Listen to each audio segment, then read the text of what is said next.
இன்றைக்கி நல்ல ஸ்பைசியான pepper fish fry பார்க்க போகிறோம். நம்ம அதுக்கு தேவையான அளவு மீன் எடுத்து நம்ம க்ளீன் பண்ணி வைக்கலாம். இந்த மீன் நல்ல முள் இருக்கும், பார்க்கறதுக்கு சின்ன மீன் மாதிரி இருக்கும். அதுக்கு இறக்கையில் உள்ளது முள்ளும் கையில் குத்தி விடும். அதுக்கு வயிற்றுக்கடியில் இருக்கக்கூடிய 2 முள்ளும் நல்ல ஷார்ப்பாக ஸ்ட்ராங்காக இருக்கும். அதனால் இதை கேர்ஃபுல்லாக கட் பண்ணி நம்ம எடுத்துக்கிடலாம்.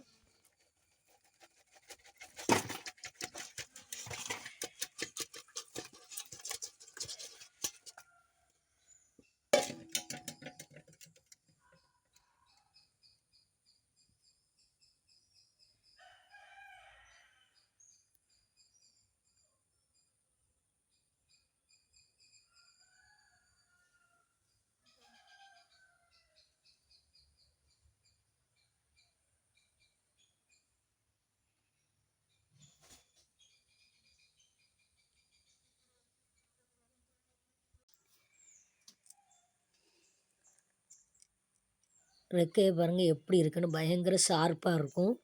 கேர்ஃபுல்லாக கட் பண்ணணும், இல்லாட்டா நல்லா குத்தி விட்டுரும். இனிமேல் இதை கட் பண்ணி இந்த முள்ளெல்லாம் கட் பண்ணி க்ளீன் பண்ணலாம். இதுக்கு அடியில் இருக்க முள்ளெல்லாம் பாருங்கள்.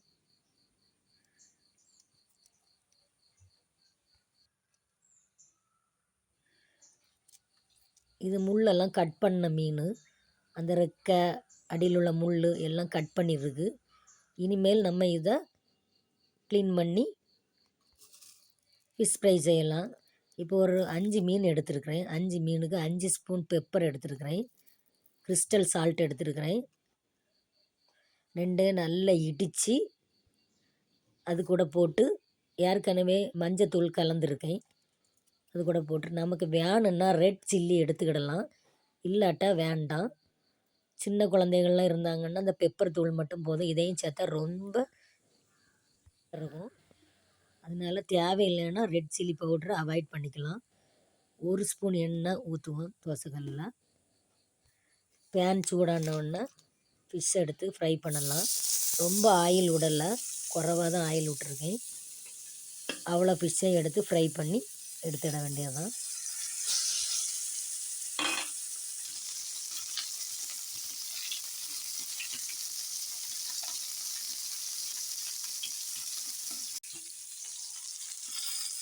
இனி நம்ம இதை திருப்பி போட்டுக்கிடலாம்.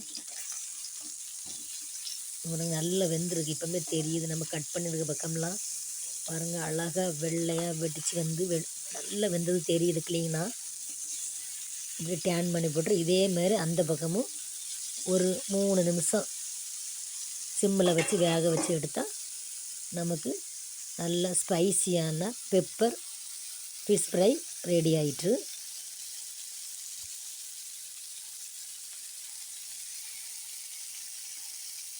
இது பாருங்கள் என்ன அழகாக வெந்திருக்குன்னு பார்த்தாலே தெரியுது. கட் பண்ணி வச்சுருக்க பக்கத்துலலாம் நல்லா வெந்திருக்கு.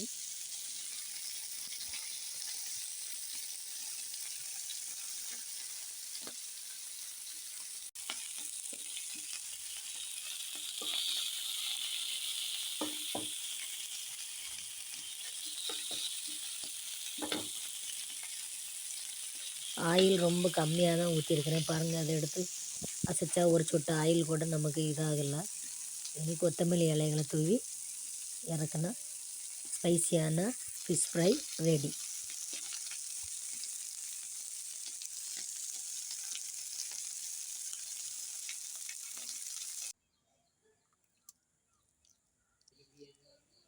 பாருங்கள், சூப்பராக அழகாக பூ போல் அழகாக இருக்குது பாருங்கள்.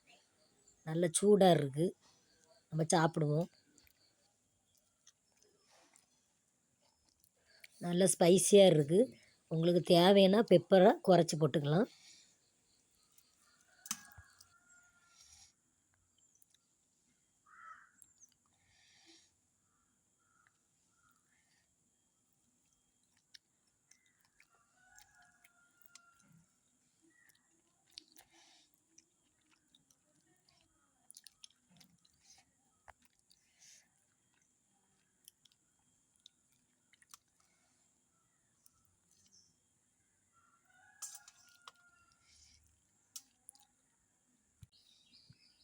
கொஞ்சம் போல தான் ஆயில் ஊற்றணும். ஆனால் அதுவே இந்த இதில் எவ்வளோ ஆயிலாக இருக்க பாருங்கள். இந்த ஃபிஷ்ஷு கொஞ்சம் ஆயில் வரணும்னு நினைக்கிறேன்.